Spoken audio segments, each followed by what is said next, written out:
Good evening, brothers and sisters. How is your day? It's the end of Thursday. Looking forward to tomorrow being Friday. I hope that you had a wonderful day. I really do. Let me ask you a question. What happens when God strengthens a bunch of young men?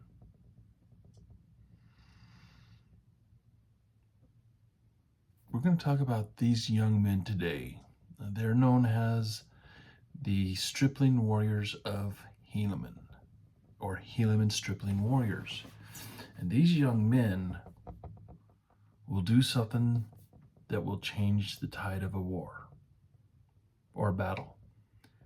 Now, let's get started. First, welcome to my channel. My name is Kevin, and I am an elder in Israel.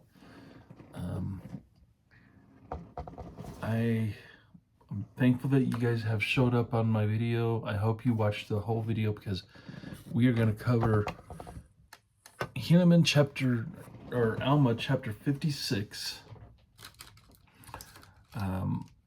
We're almost done with the book of Alma. And this actually is one of the most unique of chapters. While this is a epistle from Helaman to Captain Moroni, it actually bounces between time periods. So when we start off, Helaman in verse 1 is in the year 62 BC. Then verses 2 through 19 take place in about 66 BC, and verses 20 through 57 will be taking place 65 to 64 BC. So this is one of the most unique of all chapters that we have. And it is really a good one. It is one of the military chapters. There's a lot of stratagem going on. I'm going to try and cover it my best, but these military chapters kind of get me dazed a little. Not literally, but you know. So let's get started. So Helaman, recounts how he came to be the leader of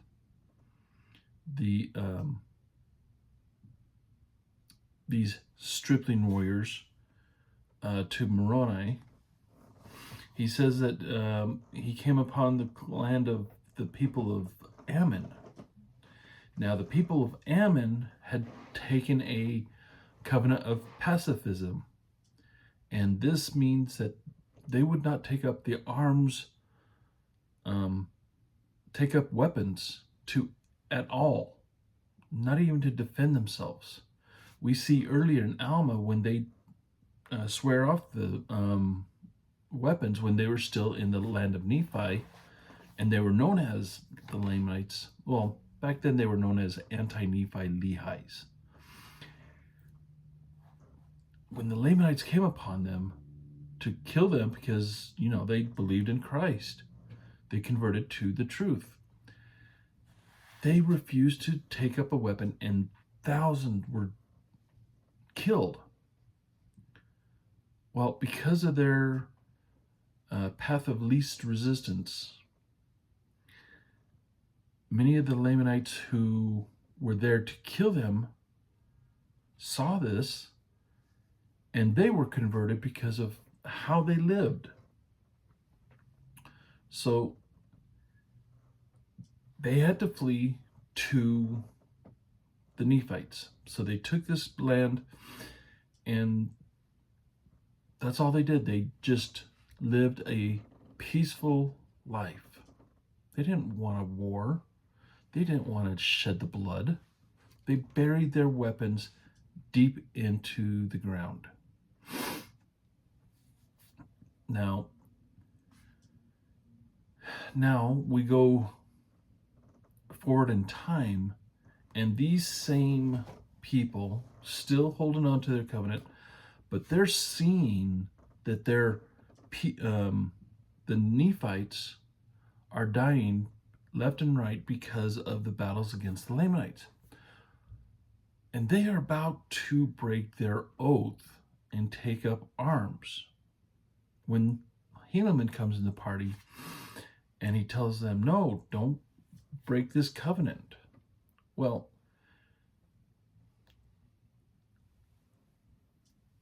Helaman tells them not to, but they had 2,000 sons, or they may have more, but that's all that came forward that were old enough, probably, and they took a different covenant. These boys decided they were going to take a covenant of defending their families. They were joining the fight. So they took a covenant of defending their families, their religion, their God, and their freedom. So they took the covenant that Moroni had put forward with the title of liberty. And we can look at it as a covenant. A covenant is between two people. In this case, a covenant is a deal between the sons of the people of Ammon with God, that they would defend their people. All right. So Helaman takes these 2,000 warriors, and I like what he says here in verse 10. He says, and I did join my 2,000 sons, for they were worthy to be called sons.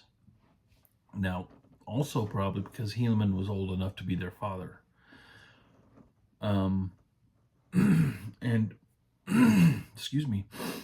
And he joined the army with Antipus, and Antipus, his people were thankful for these 2,000 warriors. And the reason was because Antipus's army had been reduced because of their constant battle with the Lamanites.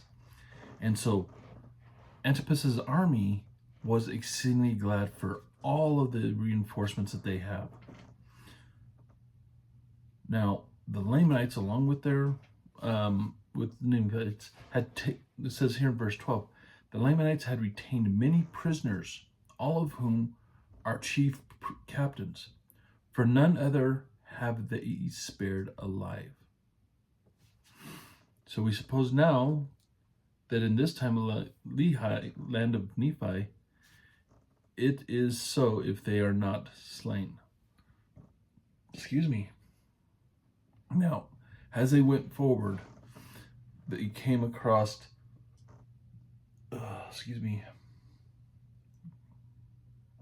Now, Moroni, or Helaman, lists the armies where the Lamanites have in possession. Manti, or the city of Manti, the city of Zeezrom, and the city of Cumeni, and the city of Antipara. These are the cities where the Lamanites have taken control. And here,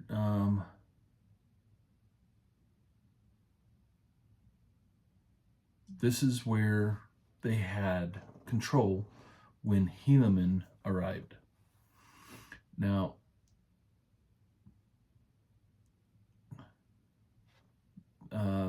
Antipus and his people were depressed. It says here in verse 16, they were depressed as well as in spirit, for they fought valiantly by day and toiled by night to maintain their cities. And thus they suffered affliction of every kind. And so when Helaman's army came, it added much strength, not only physically, but it lifted their mood, gave them strength that they needed for morale. Now, the Lamanites,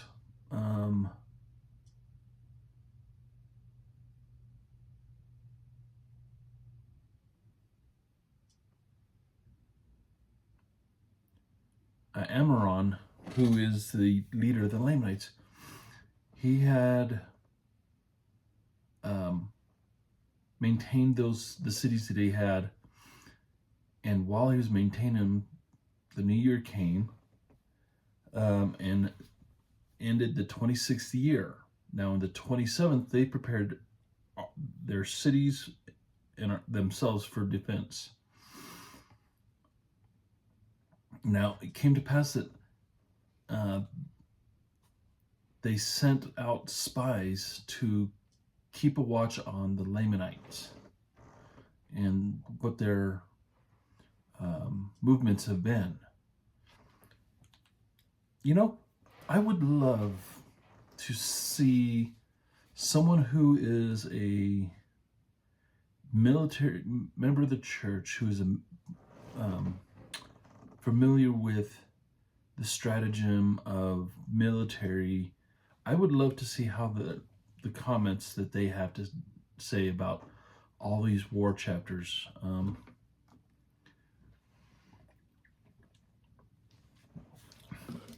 It'd be very interesting to get someone who knows of the military stuff, who's a strategist, to get commentary from these. That would be amazing. Okay, so let's see here.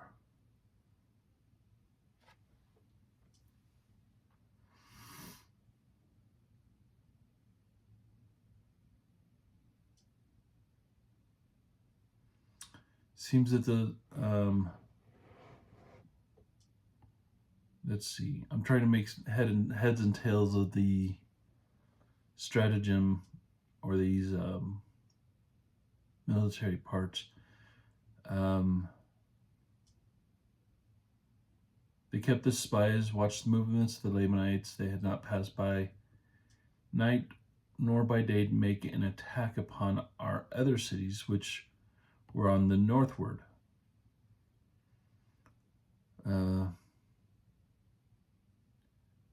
Evidently, the cities of the northward were not very fortified, not very strong.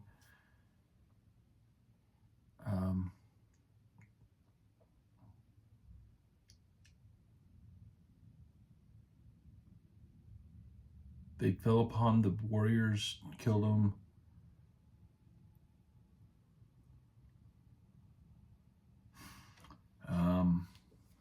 Verse 26, and thus their forces, they were determined to maintain those cities which they had taken, speaking of the Lamanites.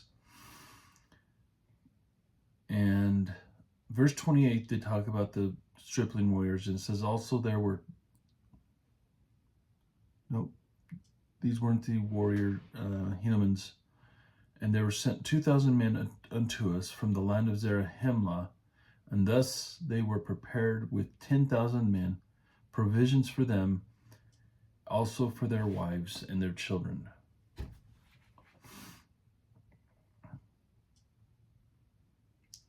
And now the Nephite army is getting stronger. Their force is now up to 10,000. And they're receiving provisions, and now they want to try and put an end. The Lamanites were not happy with this. They wanted to put an end into the Antipus's army receiving provisions and strength. I'm going to skip ahead because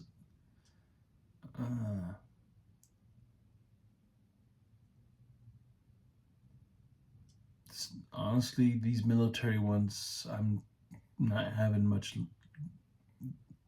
I can't make sense of these.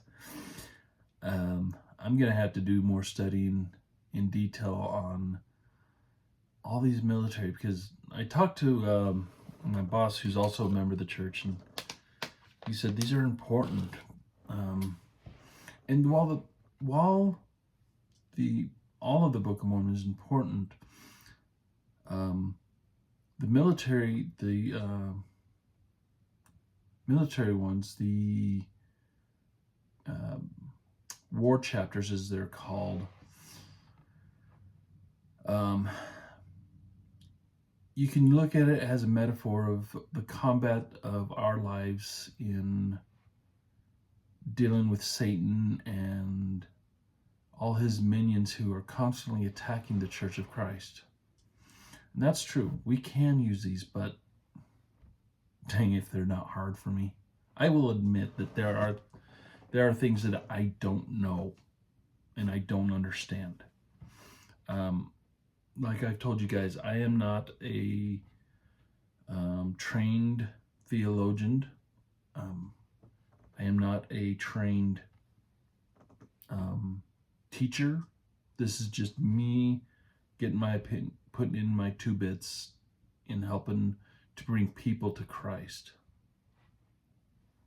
Now, I do my best, and I hope that you guys understand that all this, but I do want to move forward through a lot of these. Now, Antipus had been, so the Lamanites had been chasing these Helaman's warriors, and Antipus had been chasing the Lamanites. Well, Antipus's army is getting exhausted, so the Lamanites decide to turn and attack them in their exhaustion. At least this is what I'm gathering from this. So in the 7th month, they were exhausted, and Helaman asked his people, he said, "Therefore, what say ye, my sons? Will ye go against them in battle?" And the response of his sons is really great. And this gives a lot of credit to how their parents raised them, especially their mothers. This here is probably one of the greatest homages to motherhood right here. This will be down in verse 47 and 48, but let's go back up. Helaman states in 45, he says, "Now I say unto you, my beloved brethren Moroni, that never had I seen so great courage, nay, not among all the Nephites. For has I ever called them my sons? For they were all of them very young. Even so they said unto me, Father, behold, our God is with us, and we will not suffer that we should fall. Then let us go forth. We would not slay our brethren if they would let us alone. Therefore, let us go, lest they should overpower the army of Antipus. Now they never had fought, yet they did not fear death, and they did think more upon the liberty of their fathers than they did upon their own lives. They had been taught by their mothers, if they did not doubt, God would deliver them. And they had rehearsed unto me these words of their mothers, saying, We do not doubt our mothers knew it." So they were taught by their parents and by their mothers to always trust in God, and God will deliver them. This is the strength that parents can bring into their children. So they decided to turn around, and they went after the Lamanites and to support Antipus. Now, when they fought, they did so with great strength, and they took them on. They took on trained soldiers. Because Lamanites, they're going to be ferocious in battle.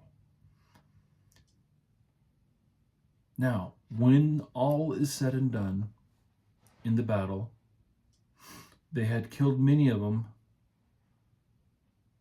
but they slayed them insomuch that the Lamanites ended up surrendering.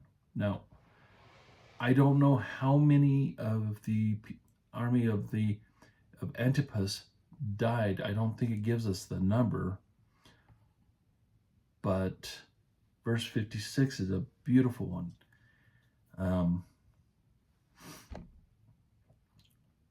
So the Lamanites ended up surrendering. They took prisoners of war, and then Helaman puts in this. He says, "Behold, to my great joy, there had not one soul of them fallen to the earth.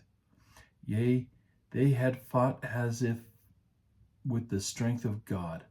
Yea, never were men known to have fought with such miraculous strength and with such mighty power that they did fall upon the Lamanites, and they did frighten them. For this cause did the Lamanites deliver themselves up as prisoners of war." This is amazing. I love this. I'm going to go ahead and end it here. But this is, I'm always amazed as we're reading this, when we come across passages of so great a faith in God, that how can anyone say that this book is not of God?